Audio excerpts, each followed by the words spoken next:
Hey guys, it's me Jacob, back with another video. It's been about a month since my first video, so I apologize for that. I'm sorry it's been so long. Life happens and things get in the way and all that, so I'm back, and hopefully I'm back with a regular posting schedule. And we're actually starting a new series on this channel called Produce and Reuse, so hopefully I can get something edited in there. And the premise of that is that I don't like being wasteful with my food or with my money. So at the beginning of each week, we're going to make the main component of a couple of dishes. This week is marinara sauce, and then we're going to use this marinara sauce in two different dishes throughout the week. Tonight we're going to make chicken parm, and later in the week we're going to make eggplant parmesan sandwiches. So I'm very excited. I hope that this helps you cut back on your food waste and your spending. I know it's going to help me cut back on that too. So I hope that you enjoy this video. I hope that you make this stuff with me and enjoy it, and said enjoy a lot. So let's start enjoying making this marinara sauce. So let's go. So to cut our onion, what I first like to do is get the onion and cut it from root to tip. You split it in half. And then, as you can see, or maybe not see, the root is what holds all of the layers of the onion in. So we don't want to cut the root tip off. We're going to want to cut off the top of the onion. And now we can make slices horizontally through the layers. And careful not to cut yourself. So just do a couple horizontal slices. And then we're going to do vertical slices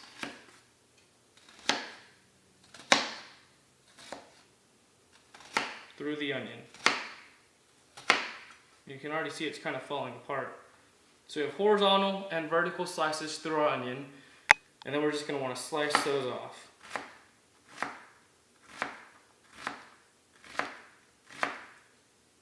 You can make these as thin or as thick if you want. If you want your sauce to have a little bit more texture, leave them a little bit bigger. And if you want your sauce to be a little bit more smooth, I would leave them smaller. And once we have that all cut up, you can see that we have some great diced onion here. So I want to do that with this other half, and then we'll move on to the garlic. So now that our whole onion is diced up, we're going to move on to the garlic. And the garlic, you can cut it in slices, or myself here, I have this. It's called a garlic press. It's really simple and easy to use. First, you got to make sure that your garlic is in small enough pieces to fit in. And you hear my dogs barking out there maybe. They're excited about garlic too. So make sure that your garlic is in small enough pieces to actually fit in this garlic press. And then all you need to do is have a bowl or whatever you want beneath it to catch it. You're going to take your garlic and put it in there, however much will fit, and then you just squeeze it. And it comes out nice and crushed. And then you do that with the rest here. So there are our vegetables all diced up. Next we're going to move on to the tomatoes, and then we'll be good to start the sauce. So we're on to our tomatoes now, and you can use just canned diced tomatoes. I prefer using San Marzano tomatoes. They just have a little bit more flavor in them, and you get to crush them up to the consistency that you like. And then we have some tomato sauce here. So first, we want to get our tomatoes open.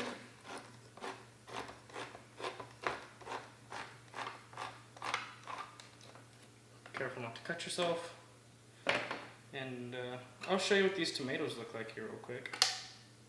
Get that lid off. So San Marzano tomatoes come with tomato sauce or juice. And then what you have are these, which are basically, let me get a better one here, just tomatoes. And what you do whenever you have them is you get them, and I'll tilt this down, and you crush them with your hands, and there it is. So you get them, there's typically about 10 in one of these containers, and this is something that you can pass off if you have kids or someone that likes crushing things. This is a real fun thing for them to do, and I should know because I enjoy doing it. So what you want to do is just get them all in here, crush them up, get all the juices in there too, and then we'll add on to the sauce. So now that we have our tomatoes crushed, we want to put in this tomato sauce, which is easy. Just has one of those pop tabs. Pour it in. And finally, you want to add about a can's worth of just regular water. So you add your water in, and our tomatoes are good. So we can start putting our sauce together. So here's everything that you need to make a basic marinara sauce.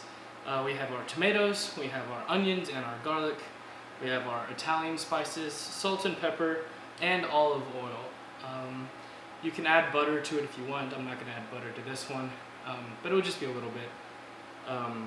Before I put everything in here, I'm going to add how much of each ingredient I'm going to put in right here, and that'll be for the marinara sauce. So we have our pot heating up here. We're going to add our olive oil.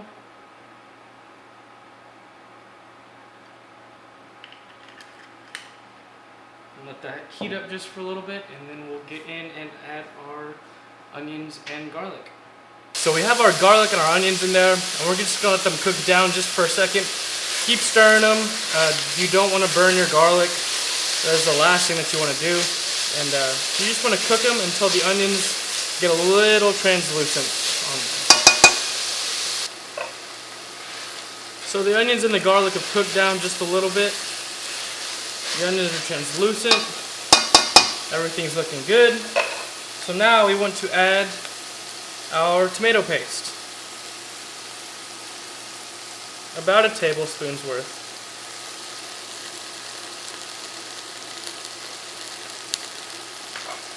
And then we get that mixed in. We're going to let that go for just a second, and then we're going to come back and add in our tomatoes. Alright, we're back, so we're going to pour in our tomatoes here.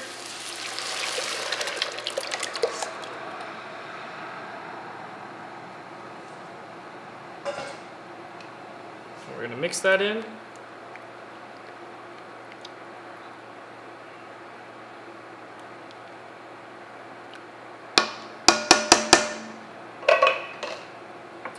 And now we add our Italian seasoning.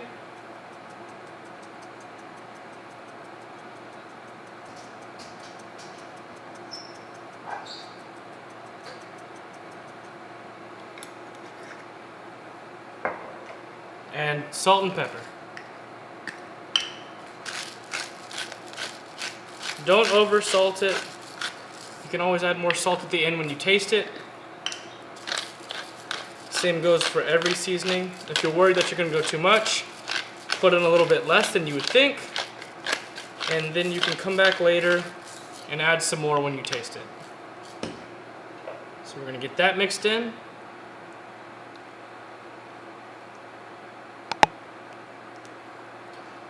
We are going to get it scraped off the sides here.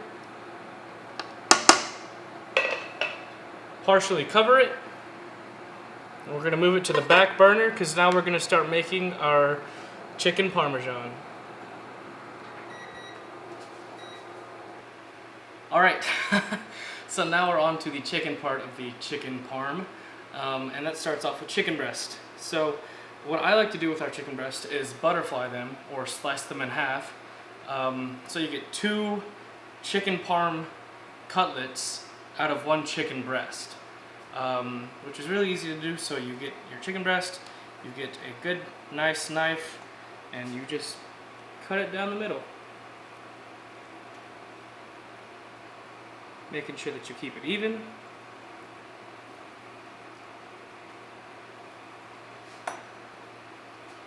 Pick it up if you have to. And there you go. 2 relatively even pieces of chicken. And then what I also like to do is cut these in half, and then you'll get 4 cutlets out, because what we're going to do next is pound these out. So place one of these to the side, keep one of these here, cut it in half, and then get some saran wrap, cover your chicken with it,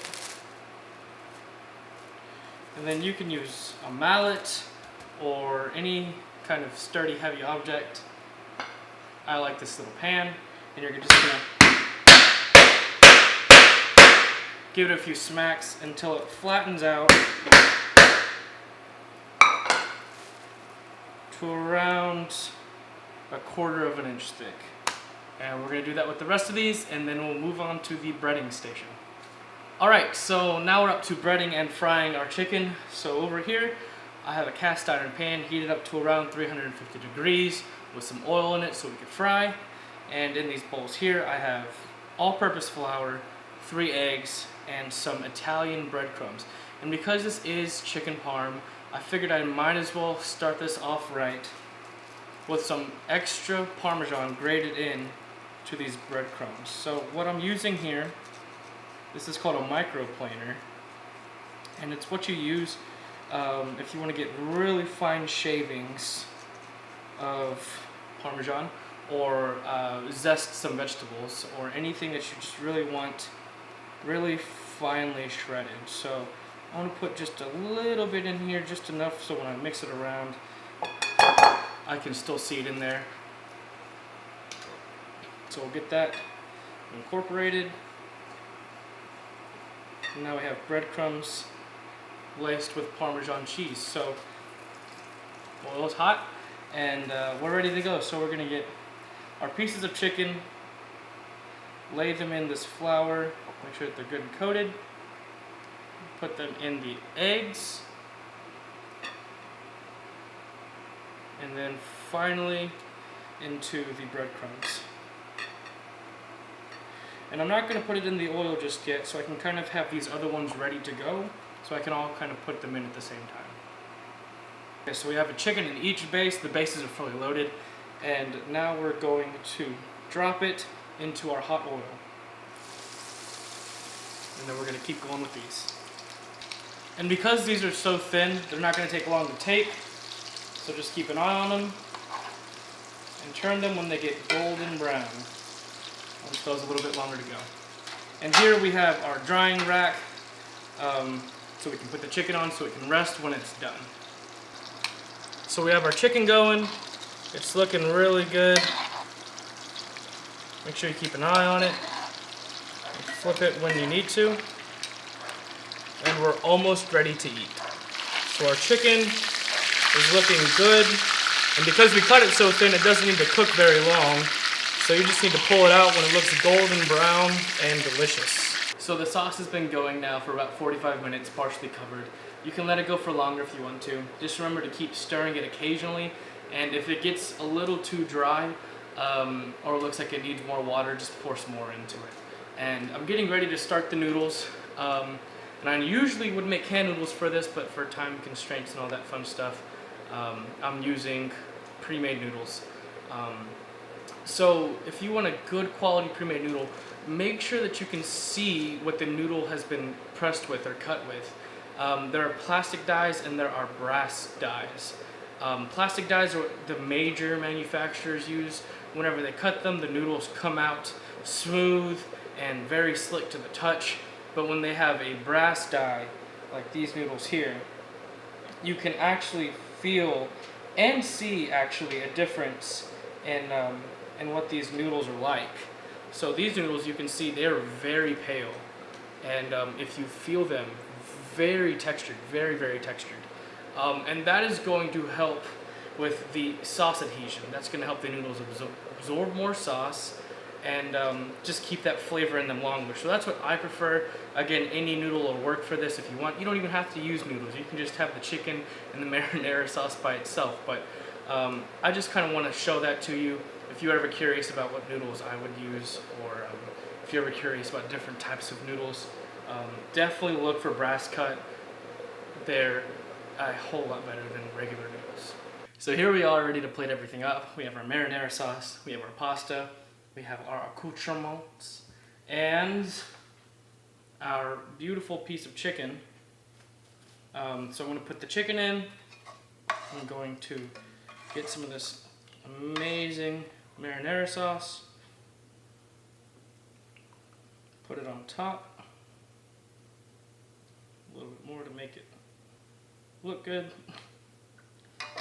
And then we have some low moisture shredded mozzarella here that we're just going to put over the top of everything. And then we're going to grate on some more Parmesan cheese because it is chicken Parmesan.